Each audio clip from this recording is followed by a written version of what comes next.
Hey everyone, welcome back to Bird Talk with Terrence Mathis. I'm your host, William Brandon. Please make sure you subscribe to the YouTube channel Atlanta Sports Unlimited and turn on those notifications so you don't miss an episode. This episode is brought to you by Prize Picks, the simplest sports fantasy game on the market. You can pick from multiple sports and multiple platforms. Get this, if you sign up using the code ASU, Prize Picks will 100% match your initial offer up to $100. Download the app for free at the Google Play Store and the App Store. Well, T, we're only about 8 days away from our first preseason game. Yeah. Training camp has been competitive and heated at times. Yeah, it's been feisty. Yes, it has. But you know what? And there's nothing wrong with that. You know, emotions boiled over. It's hot out there. Consecutive days of practice. You know, you see the same guys over and over again. And they're doing the same things to you over and over again, and you just can't take it anymore. And just the heat of the battle. And the thing is that you don't want to see anyone get hurt in those situations, but you want to see them fight. You want to see a guy fight for what he believes that he should have or what someone shouldn't be doing to him. And I like that from, that's what you got to have. I always said this for years that we need to have those type of dudes that's edgy, those type of dudes that will come and push you if you talking trash to my teammate. If you disrespecting my teammate or if you cheap shot my teammate, I'm gonna get you back. We had guys like that in '98 with Chuck Smith and others, Bob Whitfield. We had guys like that, that would hit you, and fight you in a heartbeat. And that's the kind of guys, when things are not going well, sometimes you need a personal foul penalty to get your blood flowing, to wake you up and say, okay, we're in a ball game, let's go. And William, in the last 12 months or so, this team has changed their identity. We've always talked about what is the identity of this football team. We still don't clearly know the identity of this football team. But what I do know about this football team is that I see more swagger and more confidence in this team. Now, mind you, it's a very young football team. Yeah. So we still going to have some growing pains because you don't have enough veterans on your roster that has been there, when I say been there, in championship games, Super Bowls, whatsoever, that can tell you, hey, look, when times get like this is what we need to do to overcome them. And you don't have enough guys on your roster to say that, hey, they're championship pedigree players. But I'll always say young guys don't know any better. They just go out and play, and they don't know any better. And I hope this is the case for this Atlanta Falcons football team. Yes, I mean, I know it's early on. It's still training camp, and we've only been in a couple of weeks. But I like how the team is looking. That they seem to play with a ferociousness, I guess. They right. Seem to be more active and, like you say, a swagger about them. They right. Definitely do. You can definitely feel that and see it right. On the field. And I know it's just practice, but I think some of the guys that we wanted to see, some of our skill players, are looking top tier right now. I mean, again, they're in shorts, but right. Kyle Pitts has been making great plays. Drake London. Mm-hmm. What are some of the things that you've liked that you've seen coming out of camp so far? Well, I've liked the one-on-one competition that I've seen. Of course, you want to see Drake London and Kyle Pitts win their fair share of one-on-one opportunities. I wanted to see how Mariota threw a football whatsoever. He still has a little, got pop in his arm. You see Felipe Franks out there making plays at tight end. There's another weapon that you add to what you're doing. What I really want to see now, and I want to see it early in the preseason game, is a consistent running game. I just, I'm not talking about going out there, handing the ball off 10, 12 times in a row and we march it down. I want to see some plays that moves the chains or give us a better opportunity to move chains. 1st and 10, now it's second and 4. I want to see that type. And then I want to see a guy that's be able to hit the hole and break a run. I'm not saying 60, 70, 80 yards. Let's get a 20, 25 yard big game. I want to see those things. I want to see the protection in the middle of the offensive line. And the thing is that, you got some guys that the Falcons have brought in that's kind of nasty at offensive line. Mm-hmm. They'll throw some punches at you. So, and that's what this offensive line has needed over the last few years. You needed a dude that just like will punch you. Mm-hmm. You think you're gonna get my quarterback, but I'm gonna put my hand in your neck to keep you away. And you get that penalty, but now defensive players know that, hey, this guy's gonna do everything necessary to stop me from getting to his quarterback. So that's what I want to see on the offensive side of the ball. Defensive side of the ball, I'm not too concerned because of the fact that Dean Pease got the kind of guys he wants defensively. He got fast guys that can run around. And that's what you need in the NFL. Size matter, but can you run? Can you run sideline to sideline? Can you stop the sweep? Can you stop the wide receiver screen? Can you stop the draw play? Can you stop the quarterback from getting on the edge? That's the things that is important for NFL defense. And can you stop the deep ball? And that's the key. And what we need to see is from that front, I'm gonna call it a front five because we play this 3-4, but you still have two outside linebackers that play as defensive ends. Can we get enough pressure on the quarterback to allow the young secondary to cover and make plays? And that's the only question you have right now defensively. And I definitely hope that they can get after the quarterback. That's going to be big, monumental, like you said, to help the secondary. Right. And speaking of Dean Pease, something that you said a while back when you spoke about being a coach or currently being a coach is that you don't do all that, cussing at them or getting all mad. Because you said yourself, you shouldn't have to do all that to get a player up to that level. And then sure enough, Dean Pease had a press conference the other day. He was speaking on that, and I texted you about it. What did you think about his presser? I thought he was right on. You're at a place where you've worked your tail off to play at the pinnacle of your profession and get paid a good money to take care of your family to do this. So if you can't get yourself ready to practice or ready to play, shame on you. That means you're not going to be here for a long time in the NFL. And if a coach has to motivate you every day to keep going, at some point, me as a coach, going to get burnt out, and you as a player going to get tired of hearing it from me. So I'm going to motivate you when I think I need to, but I'm not going to motivate you all the time. But how I, as a coach, is going to motivate you is be consistent in the things that I say and the things that I do to make you a better football player. And that's who I am. I'm going to come out. If the first day of practice, I'm coming out high-fiving, running around, sweating, drenched at the end of the day. In January, February, I'm going to be that same guy. Yeah. So that's very important for players to see from your coaching staff. You can't go day to day or week to week and change your personalities of who you're going to be because it will affect them. So I think Dean Pease was right on. He just stays who he is, and he said it. Look, if I have to motivate you, something's wrong here. But if I have to do it, I can. And that's what I like about what he said.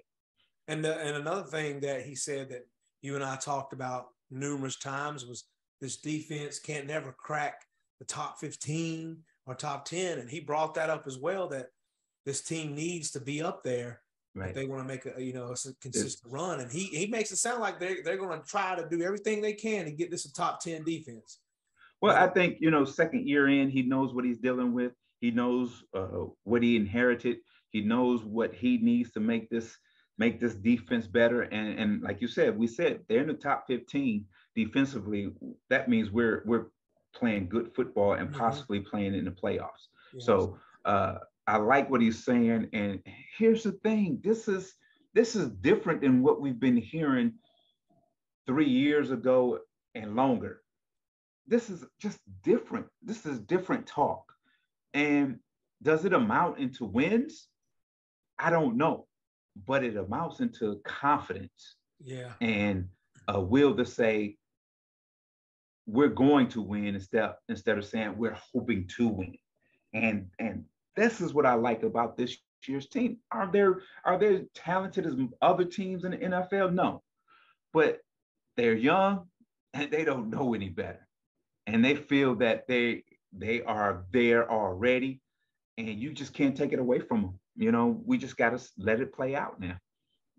Yeah, man. I'm real excited to see how it plays out because, like you said, it just seems like they got a chip on their shoulder. It seems like Yeah, they really do. And right, then and it just goes to people already writing them off right. before they've even played a single down. Well, People already write it's this team off. it's just a disappointment over the last 5, 6 years or so. Yeah. That's all it is. It's just a disappointment, and sometimes you just go, well, so you won't feel hurt, but deep inside, you want to see them win. Deep inside, you want to cheer for this Falcons team. I'm the same way at sometimes when I go, oh my goodness, I can't watch. I'm not watching. I'm not watching, and I find myself watching, and I find myself going, oh man, they did it to me again. But look, I don't know, man. I don't know. We don't know how this season is gonna pan out for this Atlanta Falcons team. All we have to say is, look, let's take it one game at a time, and see what happens after 17 games. What do you? I know we mentioned the running backs a second ago, but what are you expecting out of that running back room? Do you have a guy that you see as going to be the primary back, and Well, is it going to be CP, or is he going to just be utilized like he was similar to last year? well, here's the thing about that running back room. We signed Williams, formerly of the Chiefs, got him a Super Bowl ring. We got what is it, Algier from BYU, Mm-hmm. and then we got Patterson. You know, that's running back by committee. Yeah. And here's the thing that offensive coordinators have to be careful of. When you have a talent like Patterson, you tend to want to get him the ball, but you got to be careful of taking away the flow of your play calling or the flow of what you're trying to do offensively. Let me tell you, you may be in a situation and you may be called to have a call sheet, and you're flowing, and then all of a sudden you say, oh, Patterson in the game, let's do this. Yeah. You see what I'm saying? So you got to make sure when you're doing your game plan that Patterson flows within the game plan, not as a extra chip to say, oh, we got Patterson so we can run this. Yeah. Just You see bring what I'm him saying? in. Uh-huh. So you got to have a continuous flow in play calling and what you're trying to do offensively. You can't just go, oh, by the way, let's just do this. Because now the players are going, wait a minute, we had this identity going, we had this flow going, and now we got to, So coordinators got to be careful in doing that. So I think if we're allowed to make sure you understand, well, make sure coordinators understand the three guys that he have in the backfield, and as he's putting his game plan together, that it flows when they're in the game, that they can do the things that he's going to call while they're in the game. So same thing with wide receivers, because you have so many of them, and they all pretty much the same. So you got to make sure you're not trying to isolate Kyle Pitts, or so determined, I got to get him ball, I got to get him the ball. Sometimes it just has to flow that way. Yeah. Now, if you're getting him the ball and he's doing this thing, keep feeding him until they stop it. Don't go away from it. That's a mistake coordinators make too, is when a guy is hot, they go away from it. Make them stop him first. I'm gonna keep going to the well until the well is dry. Mm-hmm. That happened in a particular game last year. I can't remember which one, but CP had a heck of a first half. Yeah. In the second half, he had like a couple touches the whole second Yeah, half. and that was it. Yeah, it's hard, man. So, I think if you got your second year under your belt. You know what you're dealing with in the division. You know what you're dealing with as a NFL head coach as your second year. Um, so you know what you're dealing with. At the end of the day, that everybody has to be on the same road, going the same way at the same time, the same miles per hour for this thing to work. Well, let me ask you this, because in the past, we've been a pass happy team, or I'll at least say, 60-40, 70-30, Mm-hmm. something like that pass. Do you think it's going to change now, predominantly more rushes as a whole, whether it be Mariota, CP, another running back? Well, we don't have right now. We don't have that type of offensive line that can just become road graders. Mm-hmm. We don't have a running game that can consistently just pound it. But here's the thing that's going to help the running game is Mariota. He can run the football. Yeah. He can make plays with his legs. So that's going to help the running game. Now, I won't see you when you say, the three running backs pound it, but you're going to have an effect of having your quarterback run the ball too, which is going to help your running game, which is going to help open up the passing game. So here's the thing, with my understanding as an offensive guy, if the run is going well, I'm going to stay with the run. If we're throwing the ball well, I'm going to keep throwing the ball. I'm not going to force something that's not working. Yeah. You see what I'm saying? I got you. You can't do that, because what it does is it gets the players frustrated, and they're questioning play calls, and they're questioning you, and then they're looking and questioning each other. You do what's best for the moment, and then you'll be successful in this game. Well, as I said, Terrence and I, we talked about training camp, but Terrence and I were out there. So I actually did interview Terrence while we were out there. So let's go ahead and cut away to that. Well, it brings back a lot of memories, for one. And two, I haven't been up here for over 15 years. And just being back in this atmosphere, it's kind of bittersweet, because I wish I was out there. And like I said, it brings back memories. But, it's a great atmosphere. I love the support they're getting. I love the excitement, the enthusiasm they're showing on the football field. So, all you can do is look for positive things and look up for this coming season. How you think you would do right now if you went out there and suited up? I'd be hurting right now. I'd probably doing stretch after stretch. I would have to go in. And what do you hope to see out of this training camp? Well, I like to see the enthusiasm. I like to see the confidence. They look like they're having fun, and that's the key. They don't look stiff. They look like they enjoy what they're doing. And when you put all that together, that's a recipe for winning. All right. It looked like you was hot out there at training camp. Was you hot? Man, let me tell you something. I've been part of training camps on the field, and 13 of them, by the way. And I've been hot. And, I've been hot, but that's expected. Yeah. I walked up on that hill, William. That was a different kind of hot. That was a uncomfortable hot. I was so hot, I'm asking people for napkins, towels. Then I finally got a rise up towel, and William, I was so happy to look, let me tell you something. I was happy to get off the hill. Yeah.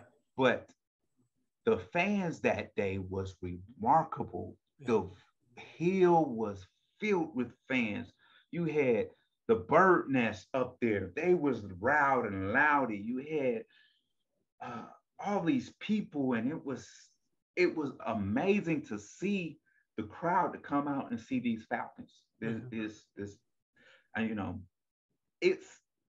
I just don't look. Please don't disappoint these fans. Please don't do this, because they're riding with you.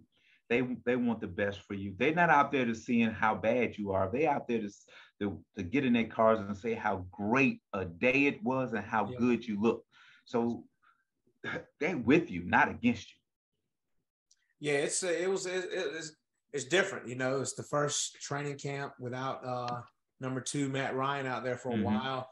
So Mm-hmm. you see a lot of Mariota jerseys in the crowd. Yeah, Saw yeah, that was different. It was different, right? It was different not having Matt Ryan, Julio Jones, Calvin Ridley, even Debo, and the old, it was just different, man. It was just different. It was just like as they trying to get to know us, we're trying to get to know them. Exactly. And I think that's a good thing if you're a fan. Yeah, definitely. What else you got for us today? Well, the hot topic right now in the NFL is Deshaun Watson, deservingly so. Brissett said it well yesterday. They asked him, did he read the findings, of the decision? He says no. He says, because it's none of my business. Mm-hmm. And I feel the same way. It's horrible what happened for all parties. It's one of those things that everyone has to live with. It's one of those things that you're going to have to answer to God at the end of your time. And for me, what I want to do is I want to leave you with something, and I'm going to read it because I want to make sure I get it right. It's in the book of Matthew, and it says, "Do not judge, or you too will be judged. For in the same way you judge others, you will be judged. And with the measure you use, it will be measured to you." So I'm watching all these shows, sports shows, whatsoever, and all these talking heads that's really, really just going in on the Deshaun and the NFL and the look and all. It's not a good look, and they just really going in and judging his character and saying he has problems, and they just going in. Be careful. Be careful how you judge people, or it's going to, how harsh you are judging him, it's going to come back on you just as harsh. So that's what I have to say. All right. All right, everyone. Again, thank you for tuning in as always. Make sure you subscribe to the YouTube channel, Atlanta Sports Unlimited. Hope everyone has a great day. Bye-bye, everybody.